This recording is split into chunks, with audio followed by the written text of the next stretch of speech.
Atta Halilintar dan Aurel Hermansyah marah besar ketika tahu sang anak Aminah Hana Nur Atta mendapat komentar negatif dari netizen. Belum lama ini seorang netizen kedapatan memberikan penilaian buruk terhadap Aminah melalui komentar di media sosial. Netizen tersebut menyebut Aminah sebagai anak yang memiliki kebutuhan khusus. Tentu saja, Atta dan Aurel merasa tak terima dengan komentar negatif netizen tersebut.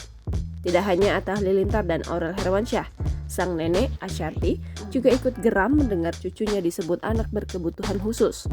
Dalam video yang diunggah di TikTok, Ashanty membuat sebuah video dengan background suara membahas soal hinaan dan cara membalasnya. Selain itu, dalam komennya tersebut, Ashanty juga memperlihatkan ekspresi marah dan menulis kalimat untuk memperingatkan para haters yang menghujat cucunya. Sejumlah warganet takjub dan salut dengan sikap Ashanty yang selalu menjadi garda terdepan untuk membela anak dan cucunya yang dihina oleh orang.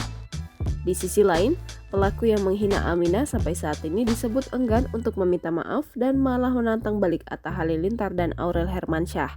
Padahal, Atta Halilintar dan Aurel Hermansyah bersedia menyelesaikan masalah tersebut secara baik-baik bila pelaku bully mau menyampaikan permohonan maaf.